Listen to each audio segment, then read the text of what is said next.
21 August grenade হামলা মামলায় তারেক রহমান ও বাবরের বিরুদ্ধে আপিলের রায় 4 সেপ্টেম্বর। হতাহতদের বিচার চাননি শেখ হাসিনা, বললেন আইনজীবী।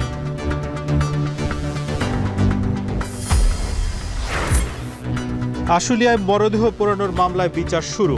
রাজসাক্ষী হতে এসআই আফজালুলের আবেদন। গণহত্যায় জাতিসংঘের প্রতিবেদন গেজেটের নির্দেশ হাইকোর্টের।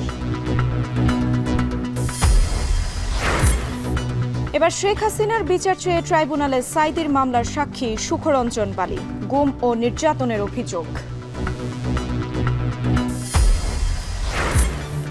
গাজীপুরে দিনে গড়ে একটি খুন, ৬,০০০ নাগরিকের নিরাপত্তায় মাত্র একজন পুলিশ। 1 বছরের চট্টগ্রামের 3 উপজেলায় গুলি সংঘর্ষে নিহত 15। এবং জাকসু নির্বাচনে সেনাবাহিনীর সহায়তা চায় বিশ্ববিদ্যালয় প্রশাসন। যাচাই শেষে ডাকসু প্রার্থীদের প্রাথমিক তালিকা বিকেলে।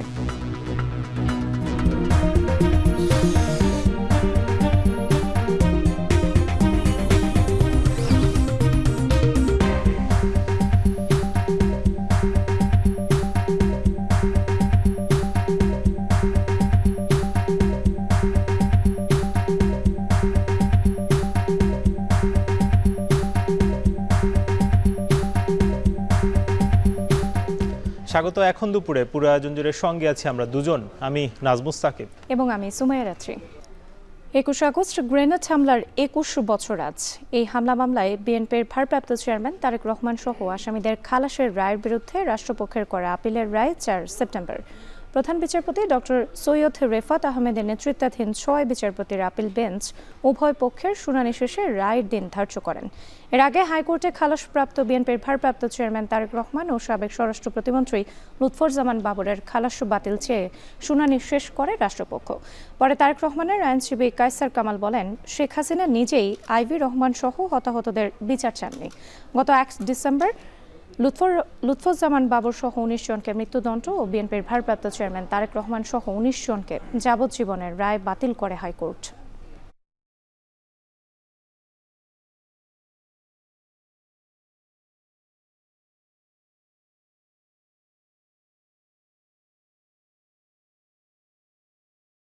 শেখ হাসিনা তার রাজনৈতিক উদ্দেশ্য এবং প্রতিহিংসার হিসাবে জনাব তারেক রহমান সাহেবকে এই মামলায় অন্তর্ভুক্ত করলেন শুধুমাত্র রাজনৈতিক কারণে। প্রকারান্তরে শেখ হাসিনা নিজেই চায়নি আইভি রহমান সহ 24 জনের বিচারটা হোক। যে একজন বিচারক নিম্ন আদালতে যে ফাইন্ডিং দিয়েছেন, মনে হচ্ছে তিনি একটা রাজনৈতিক বক্তব্য দিচ্ছেন রায় লেখার ক্ষেত্রে। এইটা আমরা আদালতের নজরে এনেছি নিম্ন আদালতের বিচারকদের জন্য, এই ক্ষেত্রেও যেন কোনো একটা কিছু তারা বলেন। আশুলিয়ায় 6 মরদেহ পোড়ানোর মামলার বিচার শুরু হয়েছে। আজ অভিযোগ গঠন করে বিচার শুরুর আদেশ দেয় আন্তর্জাতিক অপরাধ ট্রাইব্যুনাল। এই মামলায় রাজসাক্ষী হতে আবেদন করেছেন পুলিশ সদস্য আফজালুল হক। এর মধ্যে পলাতক 8 আসামির বিরুদ্ধে গ্রেপ্তারি পরোয়ানা জারি করা হয়েছে। সাক্ষ্য গ্রহণের জন্য আগামী 14 সেপ্টেম্বর দিন ধার্য করা হয়। এদিকে জুলাই গণহত্যায় জাতিসংঘের প্রতিবেদনকে ঐতিহাসিক হিসেবে ঘোষণা করে 3 মাসের মধ্যে জুলাই রেভলিউশন হিসেবে গেজেটভুক্ত করার নির্দেশ দিয়েছে হাইকোর্ট। বিস্তারিত প্রতিবেদন। 2024 সালের 5 আগস্ট আশুলিয়ায় 6 তরুণকে গুলি করে হত্যার পর লাশগুলো পুলিশ ভ্যানে রেখে আগুন ধরিয়ে দেয় কয়েকজন পুলিশ সদস্য। যখন আগুন দেয়া হচ্ছিল তখন একজন জীবিত ছিলেন, তার গায়েও পেট্রোল ঢেলে আগুন দেয়া হয়। এছাড়া 5 আগস্ট আশুলিয়া থানার সামনে একজনকে গুলি করে হত্যা করা হয়। এসব মামলায় সাবেক এমপি সাইফুল সহ 16 জনের বিরুদ্ধে অভিযোগ গঠনের আদেশ দিয়েছেন আন্তর্জাতিক অপরাধ ট্রাইব্যুনাল।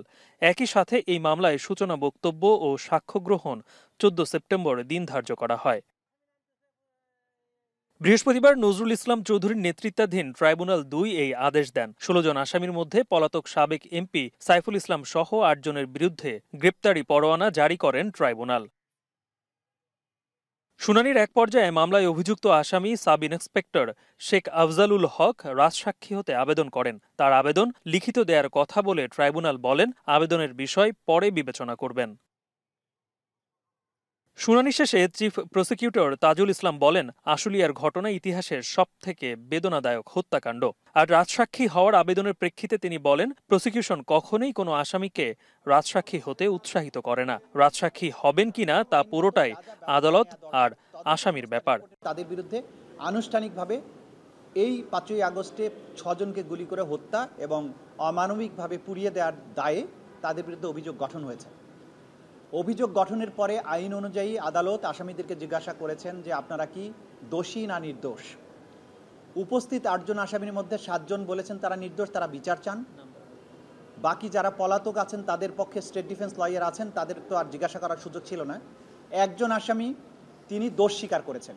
এদিকে জুলাই আগস্ট গণহত্যায় জাতিসংঘের প্রতিবেদনকে ঐতিহাসিক রিপোর্ট হিসেবে ঘোষণা করে 3 মাসের মধ্যে জুলাই রেভলিউশন 2024 হিসেবে গ্যাজেট করার নির্দেশ দিয়েছেন হাইকোর্ট।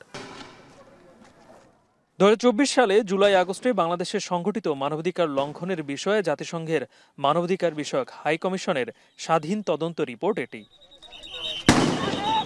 গালিব ইবনে রিয়াজ, এখন, ঢাকা। আন্তর্জাতিক অপরাধ ট্রাইব্যুনালে শেখ হাসিনার বিচার চাইলেন দেলোয়ার হোসেন সাঈদীর মামলার তৎকালীন সরকার পক্ষের সাক্ষী সুখরঞ্জন পালি। বৃহস্পতিবার ট্রাইব্যুনালে হাজির হয়ে প্রসিকিউশনের কাছে গুম ও নির্যাতনের অভিযোগ করেন তিনি। অভিযোগে সাবেক প্রধানমন্ত্রী শেখ হাসিনাকে প্রধান আসামি করা হয়েছে। এছাড়াও সাবেক প্রধান বিচারপতি সুরেন্দ্র কুমার সিনহা সহ 32 জনের নাম উল্লেখ করা হয়েছে। সুখরঞ্জন বালি দাবি করেন সাঈদীর বিরুদ্ধে সাক্ষ্য দিতে নানা নির্যাতন করে তৎকালীন সরকার। ট্রাইব্যুনাল থেকে বের হওয়ার মুহূর্তে তাকে সাদা মাইক্রোবাসে তুলে নিয়ে 3 মাসের বেশি আটকে রাখা হয়। পরে ভারতে নিয়ে বসিরহাটে বন্দী রাখা হয় 5 বছর। এই ঘটনায় জড়িতদের বিচার দাবি করেন তিনি।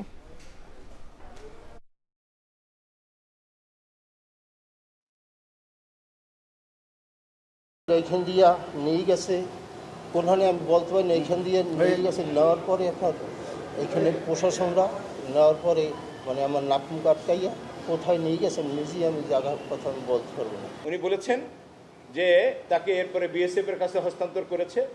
বিএসএফ জওয়ানরা তাকে 2 হাতে পিঠে, কানের নিচে পিঠে মেরেছে, মারছে, তারপর এই 2 হাত মেরে তাকে ভারতীয় জওয়ানদের কাছে হস্তান্তর করে দিয়েছে। আমরা এখানে 1 নম্বর আসামি করেছি শেখ হাসিনাকে, যিনি এই রাষ্ট্রযন্ত্রের প্রধান ছিলেন। সুরেন্দ্র কুমার সিনহা সাবেক প্রধান বিচারপতি, তাকে আমরা 2 নম্বর আসামি করেছি। নিজামুল হক নাসিম, যিনি চেয়ারম্যান ছিলেন, তাকে আমরা 3 নম্বর আসামি করেছি।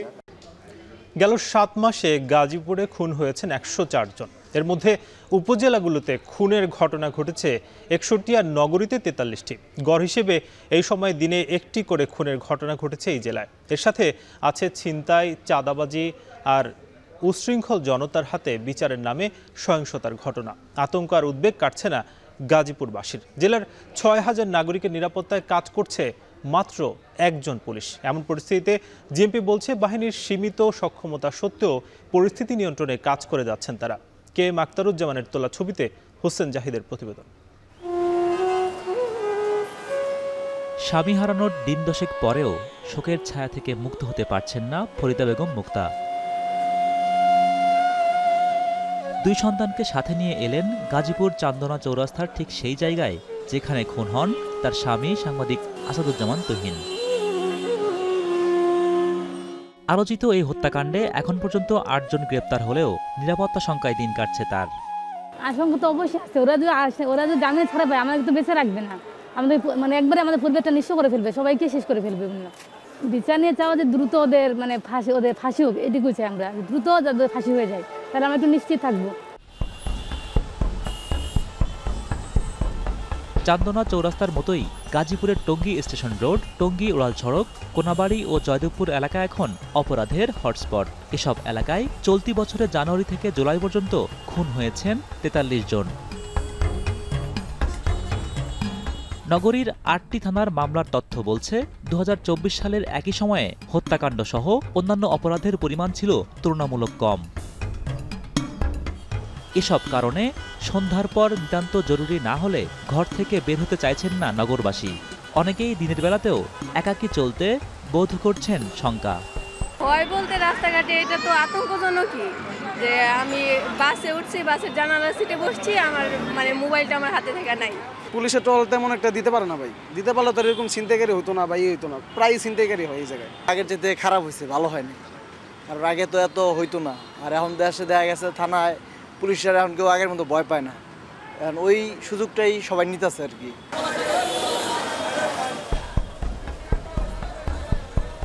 গাজীপুর নগরীতে অপরাধের অনুঘটক হিসেবে রাজনৈতিক অসহিষ্ণুতা এবং বন্ধ হয়ে যাওয়া শতাধিক গার্মেন্টসের বেকার শ্রমিকদের দুষলেন জিএমপির উপপুলিশ কমিশনার। সেই সাথে আইন শৃঙ্খলা নিয়ন্ত্রণে নানা উদ্যোগের কথাও তুলে ধরলেন তিনি। আসলে অপরাধীকে কিন্তু আমরা অপরাধী হিসাবেই কিন্তু দেখতে চাই, তাদের কোনো দলীয় পরিচয় কিন্তু পুলিশের কাছে কখনোই মুখ্য হয়ে দাঁড়ায় না। কিন্তু এরপরেও কিছু বিষয় থাকে, যেরকম আপনার বর্তমান যে পরিস্থিতিতে অনেক শিল্প কারখানা বন্ধ হয়ে গেছে আপনারা জানেন, এর ফলে কিন্তু অনেক লোক বেকার হয়ে গেছে। এই বেকারত্বের কারণেও কিন্তু আমাদের কাছে মনে হয়েছে যে অনেক অপরাধ বৃদ্ধি পেয়েছে।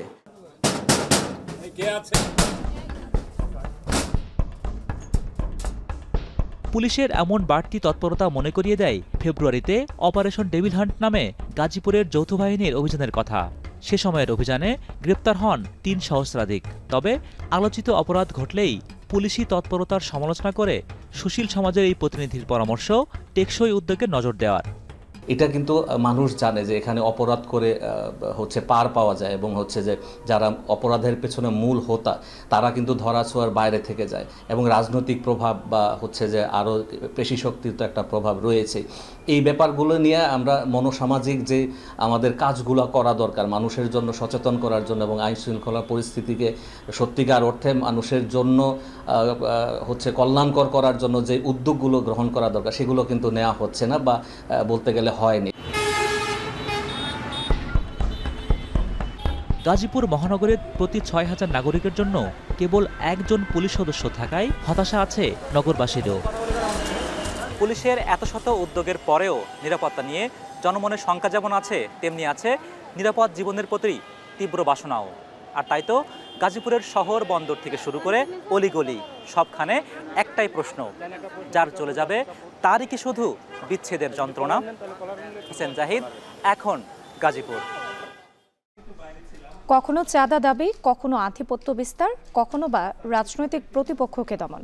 গত 1 বছরে অর্ধশত গোলাগুলি আর সংঘর্ষ হয়েছে চট্টগ্রামের হাটহাজারী, বাইজিদ আর রাউজান থানায়। এতে প্রাণ হারিয়েছেন অন্তত 15 জন।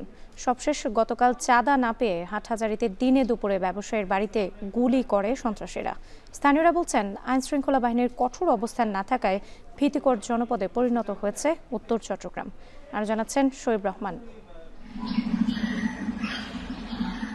বুধবার সকাল 10:30 হাটহাজারীর মেখলে এমন দিনে দুপুরে এক ব্যবসায়ীর বাড়িতে প্রকাশ্যে অস্ত্র হাতে ঢুকে পড়ে 4 যুবক।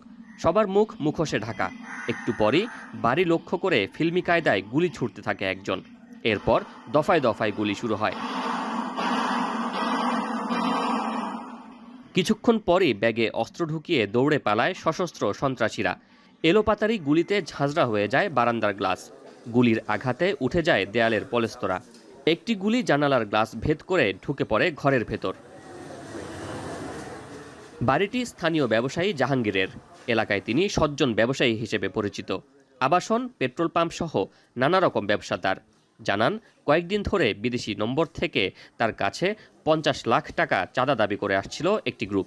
মোবাইল হুমকি ধামকি দেওয়ার পরও চাঁদা দিতে অস্বীকার করায় হামলা চালায় তারা। এতে আতঙ্কিত পরিবারের সদস্যরা। 5-6 জন লোক এসে 4 জন ভিতরে ঢুকছে, যেটা আমরা সিসি ক্যামেরাতে ফুটেজে দেখছি আর কি। 4 জন ঢুকছে ভিতরে আর 2 জন বাইরে ছিল। কয়েকটা গুলি করে চলে গেছে।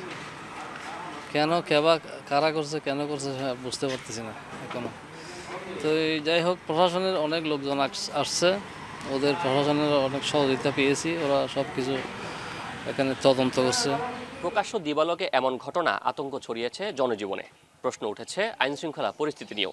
গেল 1 বছরে চট্টগ্রামের হাটহাজারী, রাউজান, মোহরা, চাঁদগাঁও এবং বাইজিদ এলাকায় আধিপত্য এবং চাঁদাবাজিকে কেন্দ্র করে গোলাগুলির ঘটনা ঘটেছে প্রায় 1/2 শতাধিক, আর প্রাণ গেছে অন্তত 15 জনের।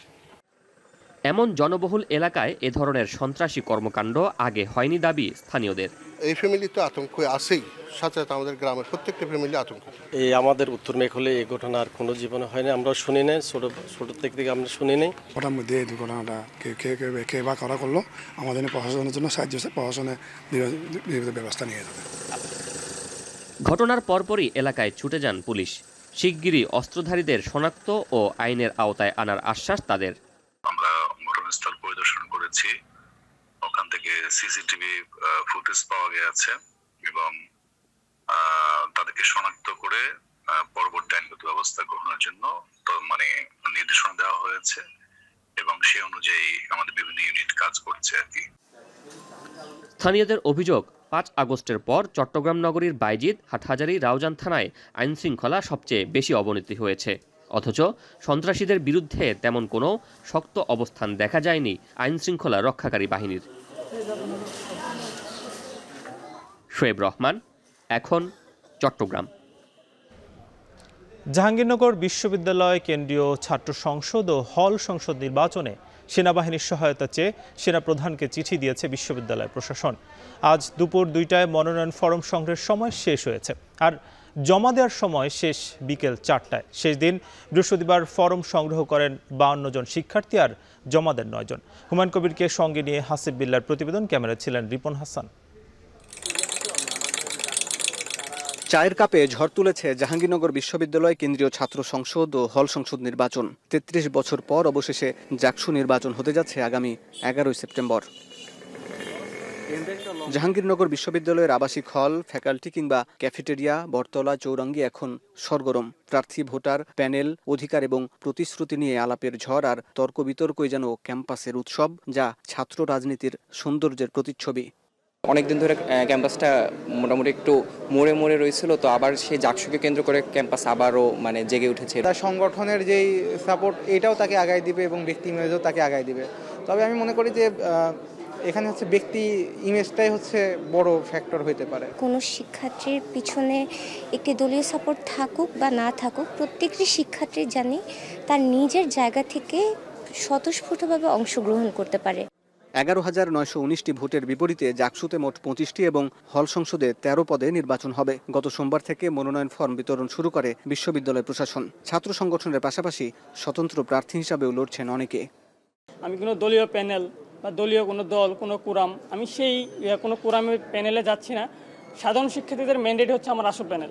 দলের পক্ষ থেকে অনেকেই প্রার্থী হবে, পাশাপাশি গণতান্ত্রিক বাস্তবতায় প্রত্যেক শিক্ষার্থীরই আসলে অধিকার রয়েছে এবং সকলেই যদি যোগ্য মনে করে নিজেকে, তাহলে তার প্রার্থিতা ক্যান্ডিডেসির অধিকার রয়েছে। অনেক স্বতন্ত্র প্রার্থী ভাবছেন যে আসলে এই জায়গা থেকে আমি চাইলেও আমার একটা সুযোগ থাকতে পারে, এই জিনিসটা ভাবছে। এই ভাবনাটাই আসলে একটা অন্যরকম ভাবনা, যে তার একটা প্রতিনিধিত্ব করার জায়গা, তার নেতৃত্বের জায়গাটা আসলে এখান থেকে উঠে আসছে। জাকসু নির্বাচনকে কেন্দ্র করে তৎপর ছাত্রদল, ছাত্র শিবির, গণতান্ত্রিক ছাত্র সংসদ সহ বাম সংগঠনগুলো প্যানেল গোছাতে দিনরাত এক হয়ে বৈঠক করছেন তারা। আসন্ন জাকসু ও হল নির্বাচনকে কেন্দ্র করে বিশ্ববিদ্যালয়ের নিরাপত্তা জোরদারের অংশ হিসাবে 3 দিন সেনা মোতায়েনের উদ্যোগ নিয়েছে জাকসু নির্বাচন কমিশন। এ লক্ষ্যে সেনাপ্রধানকে চিঠি দেওয়া হয়েছে। জাকসু নির্বাচন এবং হল ইউনিয়ন নির্বাচন, 21টি হলের নির্বাচনকে যথাযথভাবে সম্পন্ন করার জন্য আমরা প্রতিজ্ঞাবদ্ধ, আমরা সচেষ্ট। আমাদের শিক্ষার্থীরা আমাদেরকে প্রতিনিয়ত সহযোগিতা করে যাচ্ছেন। বিশেষ করে নির্বাচনের দিন, নির্বাচনের আগের দিন এবং নির্বাচন পরের দিন, এই 3টি দিন আমরা অনুরোধ করেছি দেশপ্রেমিক সেনাবাহিনীকে স্ট্রাইকিং ফোর্স হিসেবে সজ্জীবিত করবেন। নির্বাচনকে কেন্দ্র করে 13 সেপ্টেম্বর পর্যন্ত ক্যাম্পাসে সব ধরনের সভা সমাবেশ, অনুষ্ঠান, কর্মসূচি ও মোটরসাইকেল চলাচল নিষিদ্ধের সিদ্ধান্ত নিয়েছে বিশ্ববিদ্যালয় প্রশাসন। হাসিব বিল্লাহ, এখন, সাভার। ডাকসু নির্বাচনে প্রার্থীদের প্রাথমিক তালিকা প্রকাশ করা হবে বিকেলে। এ নিয়ে আরও জানাতে ঢাকা বিশ্ববিদ্যালয় ক্যাম্পাস থেকে যুক্ত হচ্ছেন শাহাদাত অফরো। অফরো, ডাকসু নির্বাচন ঘিরে বিভিন্ন প্যানেল ও ছাত্র সংগঠনগুলোর কি কি কর্মসূচি রয়েছে আজ ক্যাম্পাসে, জানাবেন।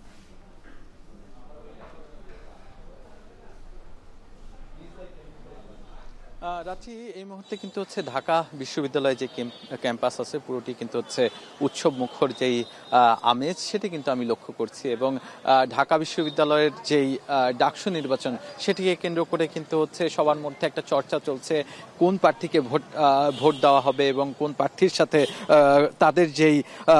তাদের যেই আগ্রহর বিষয় সেটি মিলছে, সেটিও কিন্তু সবাই দেখতে ব্যস্ত। এবং একটু যদি দেখাতে চাই যে এখানে কিন্তু মিডিয়া থেকে শুরু করে সাধারণ শিক্ষার্থী, যারা প্রার্থী, সবাই কিন্তু এখানে আছেন এবং সবাই বলছেন যে তাদের যেই চাওয়া পাওয়া সম্পর্কে কেউ কেউ জানছেন, কেউ কেউ আবার তাদের যে ইস্তেহার সেটি প্রস্তুত করতে ব্যস্ত সময় পার করছেন। এর আগে কিন্তু হচ্ছে কিছুক্ষণ আগেও কিন্তু একটি প্যানেলের পক্ষ থেকে কিন্তু তাদের যে ইস্তেহার সেই ইস্তেহার সম্পর্কে কিন্তু হচ্ছে জানান দেওয়া হয়েছে। এছাড়াও যে 9টি প্যানেল দেওয়া হয়েছে সেই 9 প্যানেলের পক্ষ থেকে কিন্তু হচ্ছে নানাভাবে শিক্ষার্থীদের সাথে শিক্ষার্থীদের যেই সমস্যা ও সমাধানের ব্যাপারে কিন্তু হচ্ছে কথা বলতে আমরা দেখেছি। এছাড়াও কিছুক্ষণ পর 3:30 নাগাদ কিন্তু হচ্ছে উমামা ফাতেমার যে প্যানেল সেটি কিন্তু হচ্ছে ঘোষণার কথা রয়েছে।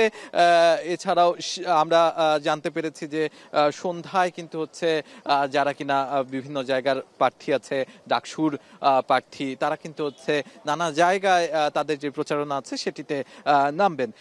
এর সাথে আরো একটি বিষয় জানিয়ে রাখতে চাই যে পূর্ণাঙ্গ প্যানেল হিসেবে কিন্তু হচ্ছে শিবিরের যেই প্যানেলটি আছে সেটি কিন্তু হচ্ছে একদমই পূর্ণাঙ্গভাবে কাজ করেছে সেই প্রথম থেকেই, এবং তার পরবর্তীতে কিন্তু হচ্ছে আস্তে আস্তে বিভিন্ন ছাত্র সংগঠন, বিশেষ করে হচ্ছে ছাত্র দল এবং যেই ছাত্র ইউনিয়ন সেই তাদের হচ্ছে প্যানেলগুলো আস্তে আস্তে কিন্তু দেওয়া হয়েছে, এবং সেই সম্পর্কেও কিন্তু হচ্ছে জানান দিয়েছেন, নানাভাবে কিন্তু হচ্ছে জানান দেওয়া হয়েছে এই যে সংগঠনের পক্ষ থেকে।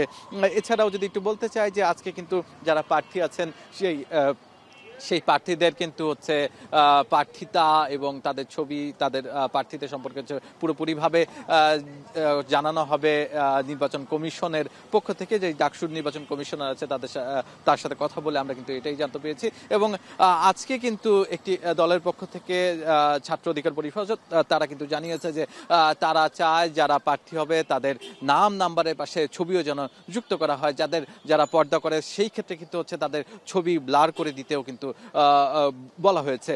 এছাড়াও নানা ধরনের দাবি কিন্তু নানা জায়গা থেকে বলা হচ্ছে। ছাত্ররা বলছেন যে তাদের দাবি তারা যেভাবে চান প্রার্থীরা যদি সেভাবে কাজ করেন এবং যোগ্য প্রার্থী যারা হল এবং ঢাকা বিশ্ববিদ্যালয় ক্যাম্পাসের নিয়ে কাজ করবে তাদেরকে ভোট দিয়ে বিজয় করতে চান তারা। এ ছিল আমার কাছে সর্বশেষ ডাকসু থেকে।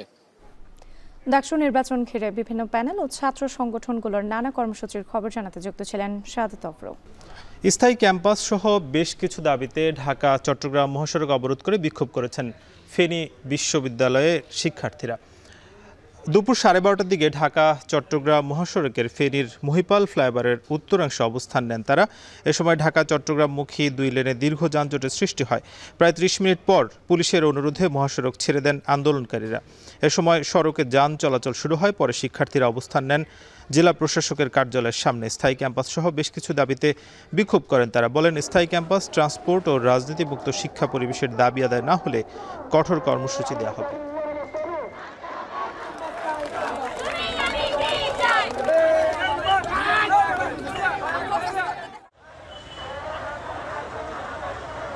খাগড়াছড়ির রামগড়ে মা মেয়েকে গলা কেটে হত্যা করেছে দুর্বৃত্তরা। দুপুরে রামগড় পৌরসভার বাগানটিলা এলাকায় নিজ বাড়ি থেকে তাদের মরদেহ উদ্ধার করা হয়।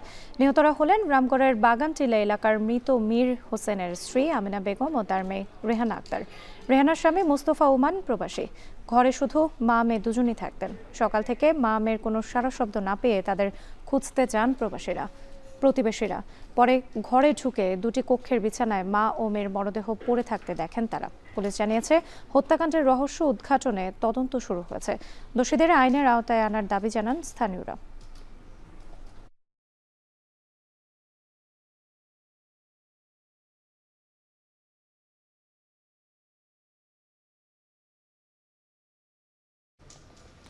পদ্মা নদীর তীব্র স্রোত ও ভাঙনের কারণে মানিকগঞ্জের পাটুরিয়ায় 4 নম্বর ফেরিঘাট বন্ধ হয়ে গেছে। এতে ব্যাহত হচ্ছে ফেরি চলাচল। ভোরের দিকে ভাঙনের কারণে ফেরিঘাটের র্যাম্প পানিতে ডুবে যায়। এর ফলে এই ঘাটটিতে ফেরি চলাচল সম্পূর্ণভাবে বন্ধ রাখা হয়। অপরদিকে মেরামতের কাজ চলায় 3 নম্বর ঘাটও কিছু সময় বন্ধ থাকার পর চলাচলের জন্য উন্মুক্ত করা হয়। 3টি ঘাটের মধ্যে কেবল একটি ঘাট সম্পূর্ণরূপে ফেরি চলাচলের উপযুক্ত হওয়ায় বাড়ছে ভোগান্তি। দেশের দক্ষিণ পশ্চিমাঞ্চলের 21 জেলার সঙ্গে রাজধানী ও অন্যান্য অঞ্চলের ফেরি যোগাযোগ মারাত্মকভাবে ব্যাহত হচ্ছে।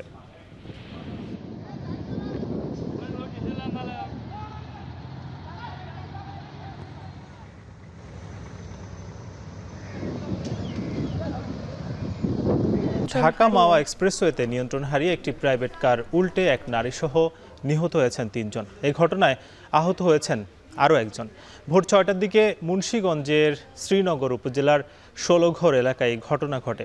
আহত রবিন জানান, রাজধানীর মধ্যবাড্ডা থেকে ৪ বন্ধু মিলে মাওয়া এলাকা ঘুরতে যান। ফেরার পথে একটি পাম্পে চালক জরুরি প্রয়োজনে নামেন। এ সময় তাকে রেখে এক বন্ধু প্রাইভেট কারটি চালিয়ে ঢাকায় আসার চেষ্টা করে।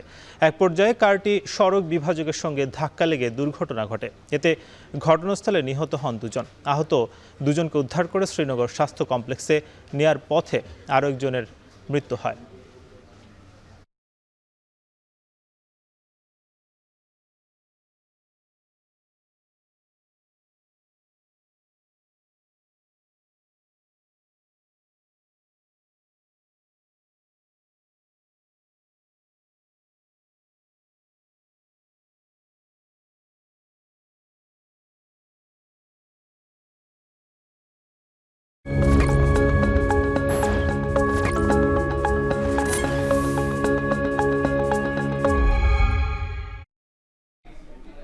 ডেঙ্গু এখন আর আগের মতো রাজধানীর মধ্যে সীমাবদ্ধ নেই। ঢাকা এবং ঢাকার বাইরে ডেঙ্গু রোগী বাড়ছে সমান তালে। সামনের দিনগুলোতে ডেঙ্গু পরিস্থিতির অবনতি ঠেকাতে স্বাস্থ্য সেবাকে বিকেন্দ্রীকরণ করার পরামর্শ জনস্বাস্থ্য বিশেষজ্ঞদের। শম্পা বিশ্বাসের প্রতিবেদন। আগস্টে রাজধানীতে ডেঙ্গু রোগীর সংখ্যা বাড়ছে হু হু করে। প্রতিদিন গড়ে শতাধিক রোগী হাসপাতালে ভর্তি হচ্ছে। বিগত কয়েকদিনে হাসপাতালের চিত্র আরও ভয়াবহ হয়েছে। তবে ডেঙ্গু এখন আর রাজধানীর মধ্যে সীমাবদ্ধ নেই। একটা সময় ছিল যখন ৮০% বেশি ডেঙ্গু রোগী হতো ঢাকার ২ সিটিতে। তবে চলতি বছর পাল্টে গেছে সেই চিত্র। এখন ঢাকা এবং ঢাকার বাইরে রোগী বাড়ছে সমান তালে। চলতি বছর ডেঙ্গুতে আক্রান্তের যে তথ্য স্বাস্থ্য অধিদপ্তর তুলে ধরেছে তা বিশ্লেষণ করে দেখা যায়, ১ জানুয়ারি থেকে ১০ আগস্ট পর্যন্ত আক্রান্ত ২৪,১৮৩ জনের মধ্যে ১৮,৮৩৭ জনই ঢাকার বাইরের বাসিন্দা। তাই জনস্বাস্থ্য বিশেষজ্ঞদের পরামর্শ, ডেঙ্গু নিয়ন্ত্রণে শহর থেকে গ্রাম সকল পর্যায়ে স্বাস্থ্য সেবাকে বিকেন্দ্রীকরণ করার। ডেঙ্গু দূর করার জন্য একদিকে যারা রোগী হয়ে গেছে তাদের দ্রুত শনাক্ত করে তাদেরকে চিকিৎসার আওতায় আনা। সবাইকে আইসিইউতে নিতে হবে তা তো না। প্রাথমিক চিকিৎসা, মাধ্যমিক চিকিৎসা আর সর্বোচ্চ ৩য় পর্যায়ের চিকিৎসা। এই স্বাস্থ্য ব্যবস্থাটা যে আমাদের সম্পদ আছে, এটা বিকেন্দ্রীকরণ করলে কিন্তু এটা হয়ে যায়। আমাদের সব জায়গায় ডাক্তার প্রয়োজন নেই, স্বাস্থ্যকর্মী যথেষ্ট, কোথাও কোনো জায়গায় নার্স যথেষ্ট। এছাড়া মশা কিংবা রোগ নিয়ন্ত্রণে সবাইকে দায়িত্ব নেওয়ার পরামর্শ দেন এই বিশেষজ্ঞ। কোনো একক প্রতিষ্ঠান ডেঙ্গু নিয়ন্ত্রণ করতে পারবে না জানিয়ে এই বিশেষজ্ঞ ডেঙ্গুর বর্তমান অবস্থাকে জরুরি অবস্থা বলে ঘোষণা দেওয়ারও পরামর্শ দেন। এখন তো আপনি স্বাস্থ্যকে জিজ্ঞেস করেন, তারা বলবে আমরা চিকিৎসা দিচ্ছি, মশা নিয়ন্ত্রণ তো আমার দায়িত্ব না। আবার আপনি যারা স্থানীয় সরকার কর্তৃপক্ষ বলবে যে আমরা তো মশা নিয়ন্ত্রণে কাজ করছি, রোগীর চিকিৎসা ঠিকমতো হচ্ছে না। কাজেই ফাঁক দিয়ে মানুষ কিন্তু মারা যাচ্ছে। কাজে একটা একক কর্তৃপক্ষ দরকার যারা সমন্বয় করবে। কোনো একটা সংস্থা, কোনো একটা হাসপাতাল একা রোগী নিয়ন্ত্রণ এবং মশা নিয়ন্ত্রণ করা হচ্ছে না তো, প্রতি বছরই তো একইভাবে চলছে। কাজেই এই কাজটার জন্য স্বাস্থ্য মন্ত্রণালয়, স্থানীয় সরকার মন্ত্রণালয়, পরিবেশ মন্ত্রণালয়, আরও যেসব মন্ত্রণালয় প্রয়োজন সবগুলো মিলে একটা সমন্বিত কেন্দ্র দরকার। এদিকে রাজধানীতে মশক নিয়ন্ত্রণে নতুন উদ্যোগ সহ ভ্রাম্যমাণ আদালত পরিচালনার কথা জানিয়েছে ঢাকার ২ সিটি কর্পোরেশন। শম্পা বিশ্বাস, এখন ঢাকা। গাজা সিটির পুরোপুরি দখল নিতে এবার পরিকল্পিত সামরিক অভিযান শুরু করেছে ইসরায়েলি বাহিনী। প্রথম ধাপের এই অভিযান পরিচালনার জন্য ৬০,০০০ রিজার্ভ সেনা মোতায়েন করা হয়। ভয়াবহ হামলা থেকে প্রাণ বাঁচাতে পরিবার পরিজন নিয়ে শহর ছেড়ে পালাচ্ছেন লাখ লাখ ফিলিস্তিনি। এদিকে ইসরায়েলের এমন পদক্ষেপের হামাসের পাশাপাশি তীব্র নিন্দা জানিয়েছে ফ্রান্স সহ বিভিন্ন দেশ ও আন্তর্জাতিক সংস্থা। জাহানারা ভুঁইয়ার প্রতিবেদন। একদিকে ইসরায়েলি বাহিনীর হামলার ভয়, অন্যদিকে ত্রাণের অভাবে অবরুদ্ধ গাজায় ক্ষুধার যন্ত্রণায় কাতরাচ্ছেন ফিলিস্তিনিরা। আর বোমা হামলা ও দুর্ভিক্ষে মৃত্যু তো আছেই। প্রায় ২২ মাস ধরেই এমন যুদ্ধ পরিস্থিতির মধ্য দিয়ে দিন পার করছেন ফিলিস্তিনিরা। এর সঙ্গে মরার উপর খাড়ার ঘা হয়ে এসেছে পুরো গাজা সিটি দখলে ইসরায়েলি বাহিনীর অভিযান। বুধবার মধ্যরাত থেকে অসহায় গাজাবাসীর উপর শুরু হয়েছে ভয়াবহ তাণ্ডব। প্রথম ধাপের পরিকল্পিত এই আগ্রাসনে প্রায় ৬০,০০০ রিজার্ভ সেনা মোতায়েন করেছে নেতানিয়াহুর সরকার। সেনাবাহিনীর মুখপাত্র জানিয়েছেন, ইতোমধ্যেই জয়তুন ও জাবালিয়া শহরে অভিযান শুরু হয়েছে। אנחנו נעמיק את הפגיעה בחמאס בעיר עזה, מעוז טרור שלטוני וצבאי של ארגון הטרור. נעמיק את הפגיעה בתשתיות הטרור מעל ומתחת לקרקע וננתק את תלות האוכלוסייה בחמאס. ইসরায়েলি বাহিনীর ভয়াবহ আগ্রাসন থেকে বাঁচতে আবারও গাজাবাসীকে ছুটতে হচ্ছে এক প্রান্ত থেকে আরেক প্রান্তে, আর এতেই ক্লান্ত হয়ে পড়েছেন ফিলিস্তিনিরা। আন্তর্জাতিক সম্প্রদায় সহ কেউই এই সংকটের সমাধান করতে পারছে না বলে আক্ষেপ লাখো মানুষের। قطاع غزة لا يحتمل. احنا زهقنا نزوح، زهقنا تهجير. كل يوم مكان لمكان. احنا اليوم كنا حنسمع يمكن انه في هدنة. والله عيشتنا في الخيمة يعني ما هي عيشة، أكذب عليه؟ يعني كنا فضولنا مرتاحين وفي أمان الله. قصة 50,000 أقول لك معنيين باحتلال غزة وتدمير الشعب الفلسطيني. قطاع غزة تدمير شاملا. بغض النظر مين انتماء ومين هداك، الهدف هو قطاع غزة، شعب قطاع غزة. ইসরায়েলের অভিযানে ফিলিস্তিনি নিহতের সংখ্যা আরও বাড়বে বলে শঙ্কা জাতিসংঘের। সংস্থাটির মহাসচিব আন্তোনিও গুতেরেস এমন পরিস্থিতিতে উপত্যকাটিতে আবারও দ্রুত যুদ্ধবিরতির আহ্বান জানিয়েছেন। We have a Security Council that has been unable to find the necessary consensus because of the divides, the geopolitical divides among superpowers. The UN Security Council has been unable to find the consensus that is necessary to put an end to all these conflicts. ইসরায়েলের এমন পদক্ষেপের তীব্র নিন্দা জানিয়েছেন ফ্রান্সের president Emmanuel Macron সহ অনেক আন্তর্জাতিক সংস্থা। এছাড়াও গাজা সিটি দখলের প্রচেষ্টা সবার জন্যই বিপর্যয় ডেকে আনবে বলে তেল আবিবকে হুঁশিয়ারি করেছে ইসরায়েলের অনেক মিত্রদেশ। আন্তর্জাতিক আইন অমান্য করায় ইসরায়েলি প্রধানমন্ত্রী বেনিয়ামিন নেতানিয়াহুর বিরুদ্ধে পদক্ষেপ নেওয়ার দাবি জানিয়েছে যুক্তরাজ্যের অনেক ব্যবসায়িক নেতারা। তেল আবিবের সঙ্গে অস্ত্র বাণিজ্য বন্ধের দাবিও তোলেন তারা। অনেক পশ্চিমা দেশ গাজা ইস্যুতে ইসরায়েলের বিরুদ্ধে অবস্থান নিলেও যুক্তরাষ্ট্র এখনও তাদের পুশিন করে যাচ্ছে। এবার গাজায় যুদ্ধাপরাধের দায়ে ইসরায়েলি প্রধানমন্ত্রী ও সাবেক প্রতিরক্ষা মন্ত্রী ইয়োভ গ্যালেন্টের বিরুদ্ধে গ্রেপ্তারি পরোয়ানার জেরে আন্তর্জাতিক অপরাধ আদালত আইসিসির 2 বিচারক ও 2 প্রসিকিউটরের উপর নিষেধাজ্ঞা দিয়েছে যুক্তরাষ্ট্র। বুধবার এক বিবৃতিতে বিষয়টি নিশ্চিত করে মার্কিন পররাষ্ট্র দপ্তর।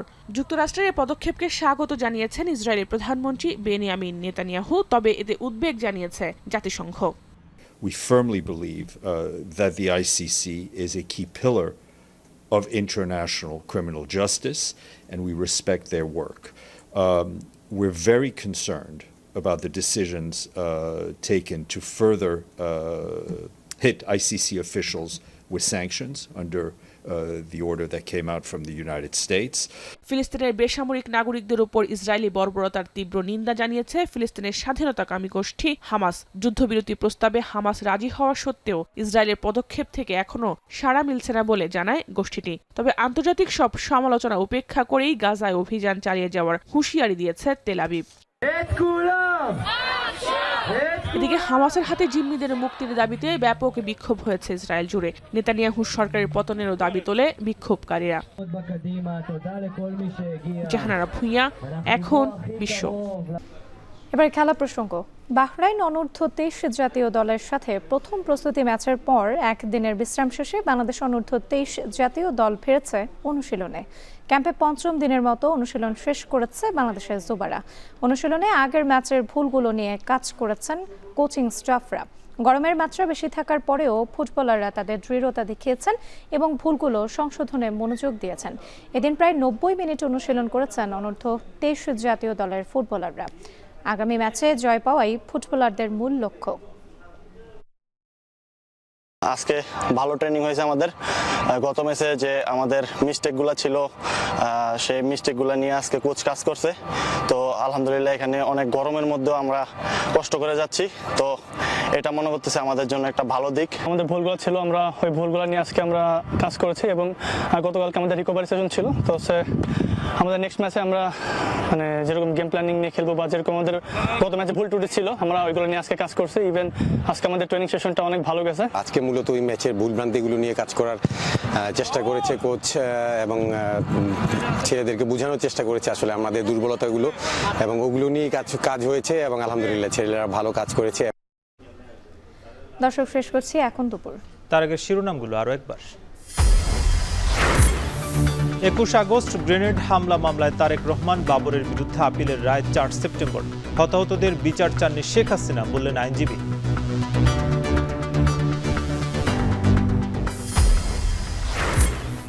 আসলে মরদেহ পোড়ানোর মামলায় বিচার শুরু। রাজসাক্ষী হতে এসআই আফজালুলের আবেদন। গণহত্যায় জাতিসংঘের প্রতিবেদন গেজেটের নির্দেশ হাইকোর্টের। এবার শেখ হাসিনার বিচার চেয়ে ট্রাইব্যুনালে সাঈদীর মামলার সাক্ষী সুখরঞ্জন বালি। গুম নির্যাতনের অভিযোগ।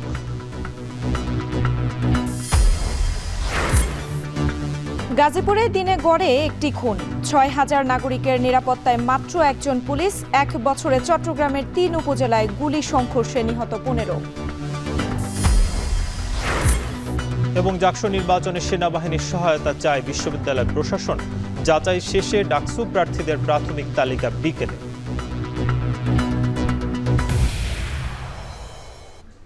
এই ছিল এখন দুপুরের আয়োজনে। এখন টেলিভিশন ওয়েবসাইটে দেখতে ভিজিট করুন www.ekon.tv। এছাড়া ফেসবুকে যুক্ত হতে পারেন facebook.com/tv.ekon।